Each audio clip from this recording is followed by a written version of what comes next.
Nogueira por 15 Obrigado, minutos. senhor presidente. Senhor Roberto Pereira Ramos. O senhor anunciou que é administrador de empresas, correto? Exerce a função de presidente do FIBBank, que é o bank que não é banco, é isso? Correto. O senhor sabe que é preciso ter registro no conselho para exercer essa função. O senhor tem um registro regular? Não, não tenho aqui. Então, o banco não é banco e o senhor presidente é administrador que não tem um registro para poder ser administrador. Sou formado em administração de empresa. Mas tem não consciência é um banco, que é necessário ter o registro para exercer essa função no SA, correto? Não há necessidade. Não é o que o conselho informa. O senhor tem relações pessoais, de proximidade, enfim, amizade, comerciais que sejam com pessoas que trabalham no Ministério da Saúde? Não, senhor. O senhor tem esse tipo de relação pessoal, de amizade, que facilite seu acesso com pessoas que trabalham no Palácio do Planalto? Não, senhor. O senhor tem esse tipo de relação pessoal que facilita algum tipo de acesso com parlamentares federais ou estaduais? Não, senhor. O senhor tem relações pessoais ou comerciais que garantam uma facilidade de relacionamento com cartórios, tabelionatos? Não, senhor. Senhor presidente Omar Aziz, senhor relator Renan Calheiros, o cineasta Zé Padilha, em um daqueles filmes deles ou séries, tinha uma expressão que é o mecanismo. Mecanismo é como ele chama esse sistema de corrupção, lavagem de dinheiro, que é transversal e que existe no Brasil há muito tempo, acho que desde Cabral, não o Cabral do Rio, mas o outro Cabral português, onde você tem um aparato que serve para ocultar patrimônio, para lavar dinheiro e para drenar recursos públicos. Como funciona para que uma empresa como a FIBBank possa ter acesso ao Ministério da Saúde sem ter alguém que abra as portas, sem ter alguém que faça o contato? Porque não é uma empresa que tenha credibilidade mínima aceitável.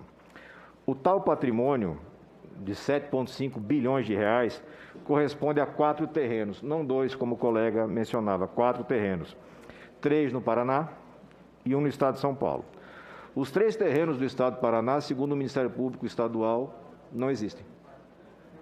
São apenas papéis em cartórios forjados para dar lastro a garantias. O terreno em São Paulo não tem sequer registro no cartório imobiliário. Perguntaram já nessa CPI se as garantias do FIBBank ou da FIBBank, eu não sei o nome dessa empresa de prateleira, eram efetivas, e o senhor se comprometeu a trazer o dado informando da efetividade dos contratos. Eu antecipo um pouco para facilitar seu trabalho, o senhor parece muito ocupado. Só no Tribunal de Justiça de São Paulo são 28 processos de execução contra a FIBBank, porque as garantias prestadas não serviram para nada. 28 processos no universo de 100 e poucos que o senhor relatou de contratos.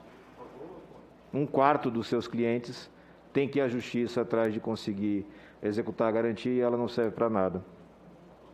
O senhor consegue explicar de que forma o FIB ou a FIBBank, essa empresa, foi contemplada com esses contratos, e não só com esse contrato que não foi até o final, mas com o contrato de garantia da contratação do Ministério da Saúde de preservativos femininos, pela mesma empresa Precisa, que teve garantias fornecidas pelo mesmo FIBBank, com o mesmo modus operandi de contratação, ampliação de contrato, duplicação do valor do contrato. Isso é um dado que nós não tínhamos, né? Eu não sabia disso. Mesma empresa, mesmo garantidor, mesma porta de entrada política, tudo igual. A diferença é que no contrato da Covaxin, o escândalo impediu o final do negócio, que passava por uma fiscal de contrato que sentou nessa cadeira, na sua versão da outra comissão, e não fiscalizava coisa nenhuma, e que disse na CPI que estava tudo ok, e depois de sair da CPI aplicou uma multa de 16 milhões no contrato por inexequibilidade. Então, vamos ouvir o senhor no sentido de me justificar, senhor Roberto. Qual foi o caminho percorrido para que a FIB ou o FIB tivessem acesso a esses contratos tão interessantes? Em específico, com a Precisa, decorreu um contrato, de fato, com os preservativos femininos, que se decorreu uma receita de 20 mil reais, conforme enviado os dados à Receita Federal. O contrato é de 31 milhões de reais. A garantia fornecida pelo FIBBank ou pela FIBBank, o senhor pode me dizer se é a FIB ou o FIB, para facilitar? Tanto faz. É verdade. Eu vou facilitar. Don't Tell FIB Não me venha com lorota. FIB é lorota, mentira em inglês, e o banco é uma lorota, é uma mentira. É uma mentira de banco. Contrato Então, de isso é que 31 é milhões de pra traduzir. reais, garantia de 785 aproximadamente, e a margem de lucro é de 20 mil apenas. O senhor quer garantir para o Brasil, para a comissão, que alguém mobiliza 7,5 bilhões de reais para ter uma margem de lucro desse tamanho, numa empresa de garantias fajuta. Como é que o senhor chegou até a Precisa? Essa foi a pergunta.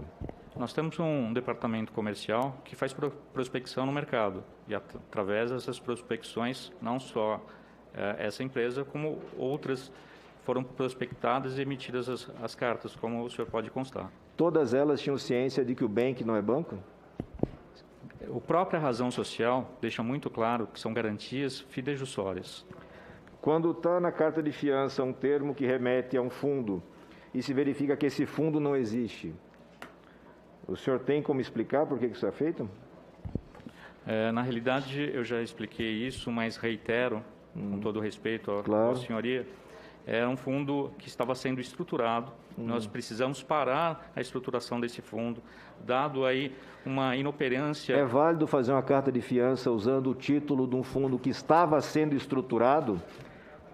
É possível fazer isso? O senhor aí, administrador formado? Retificada imediatamente. Imediatamente? Sim, senhor. Foi feito dos preservativos antes, sem isso, senhor Roberto? Foi retificado quando fez os preservativos. Segundo o senador Alessandro, falou que eu não tinha conhecimento dos preservativos. Como é que vocês fizeram para ser garantidor da compra de preservativo? Mais uma vez, a nossa empresa tem relação direta com o cliente e o cliente repassa o rascunho ou o draft, como queiram, ao beneficiário para decorrer o aceite ou não. Perfeito. O senhor tem... exatamente. A lei específica não permite a utilização desse tipo de garantia fidejussória, mesmo se a empresa fosse legítima, mesmo se os terrenos existissem. Não pode fazer isso, não pode contratar. Jamais passaria sem ter um apoio, um empurrão político. E aí, dessa sua fala toda, dessa enrolação toda, fica muito claro que falta um personagem, que é o personagem que faz essa conexão. Então, eu lhe pergunto, no dia 28 de maio de 2020, de acordo com a revista Piauí, acontece uma reunião em São Paulo. Nesta reunião estão Marcos Tolentino, deputado federal Ricardo Barros, o senhor Wagner Potenza, ex-integrante do FIBBank, o senhor Francisco Maximiliano, da Precisa, o senhor Danilo Trento, também conectado à FIBBank Precisa, e o senhor Eduardo Pazuello, recém-possado ministro da Saúde. O senhor participou desse jantar ou dessa reunião? Eu desconheço. O senhor desconhece. E o senhor não sabe imaginar como é que tudo isso funciona sem ter um personagem político que possa dar um empurrão. Porque nada disso funciona sem a política. A má política, não é política de verdade, não. É a politicagem. É muito claro o que nós temos aqui. Nós temos uma estrutura que faz toda uma maquiagem de recursos, que simula a existência de um patrimônio. O processo, os dois sócios do fundo MD falecidos, o processo desse tal imóvel na Babesco é de 7 bilhões de reais, todo lastreado em uma documentação com flagrantes características de problema aqui. O imóvel nunca teve registro, senador Omar Aziz. Só vale 7 bilhões, segundo a avaliação do engenheiro, que, se eu não estiver enganado, já esteve preso por fraudes em avaliações. O senhor conhece essa informação? Não, senhor. A aferição de valor atribuída a esse terreno, salvo engano, partiu de um cidadão, engenheiro florestal, que já esteve preso justamente por informações falsas dessa natureza. Então, é muito claro, presidente Omar Aziz, que nós encontramos efetivamente um esquema de drenagem de recursos e lavagem de dinheiro, que não é criação desse governo, antecede esse governo, mas funciona ativamente no Brasil há algum tempo. E, de certa forma, eu me somo à manifestação do senador Marcos Rogério, no sentido de que é importante cobrar das autoridades competentes do Ministério Público Federal, da Polícia Federal e do TCU uma apuração mais aprofundada, porque a CPI não tem alguns mecanismos. A gente não pode oferecer, por exemplo, ao senhor Roberto Pereira uma oportunidade de delação premiada, porque ele claramente é só um fantoche na mão de Marcos Tolentino. Não tem acesso, não tem alcance para fazer essa montagem toda. É só uma figura que está aí ocupando um espaço, arriscado a responder a mais um processo por conta do patrão. Essa é a realidade. Essa é a realidade. E aqui é difícil chegar no Senado sem ter o mínimo de capacidade intelectual. Difícil. As pessoas que nos acompanham também estão vendo. É toda uma estrutura intrincada de lavagens que se usa da proximidade política com qualquer governo. E que também fez isso, está fazendo isso neste governo, e que garante, nesse cruzamento de relações, acesso a picaretagem como essa.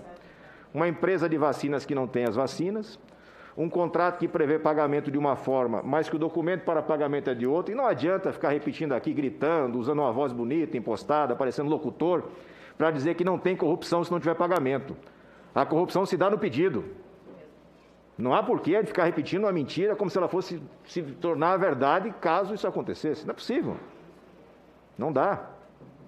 Então é muito clara essa movimentação, e esse caso das vacinas foi um caso em que ela não chegou até o final, porque no meio do caminho se alertou para o mar de falsidades, documentos montados, assinaturas que não batiam, procurações que não existiam, a mesma situação da atuação do FIBBank. O Banco da Lorota, como está chamando o senador Omar Aziz. Mesma coisa. Mesma coisa. Tem royalties, a sugestão então, do senador Rogério, vamos reconhecer a paternidade do Banco da Lorota aí, para o senador Rogério. É muito claro. E nada disso existe sem participação de agentes políticos que possam impulsionar. O senhor pode falar um pouco mais sobre o Fundo Azurita, para que as pessoas compreendam aqui? O Fundo Azurita é um fundo que estava sendo estruturado. Infelizmente, a administradora, o qual estava fazendo essa estruturação, foi impedida das suas atividades momentaneamente. Então, por bem... Qual foi a causa desse impedimento? Índigo DTVM. A CVM proibiu? Sim, momentaneamente. Então, nós resolvemos parar isso momentaneamente para que ela pudesse internamente se estruturar, para que nós pudéssemos voltar à estruturação desse fundo. É um fundo, o senhor ia detalhando mais. Fundo de investimento em participação. Era só um complemento. Já. Perfeito. É o senhor que atua como representante da empresa nesses 28 processos no Tribunal de São Paulo? Sim, senhor. Existe um motivo para esse cruzamento de advogados que atendem a Max Tolentino, a Maximiliano, a Danilo Trento, esse cruzamento de pessoas e de bancas de advocacia? Tem alguma justificativa razoável ou é apenas uma coincidência? É mais um prestador de serviço do FIBBank. Quem? Os advogados da Benet, que muitas vezes a gente contrata. Inclusive o senhor Max Tolentino? Ele especificamente não, mas o escritório sim. Perfeito. Eu quero só registrar, para encerrar, presidente Omar Aziz, que o esquema e a corrupção muitas vezes se dão de uma forma oculta, ou na maioria das vezes se dão de uma forma oculta e dissimulada. Mas nesse caso aqui a gente tem um componente diferente.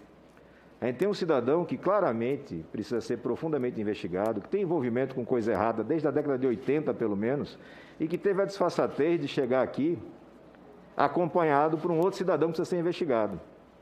Esse primeiro que eu me referi é o deputado Ricardo Barros. O segundo, Max Tolentino.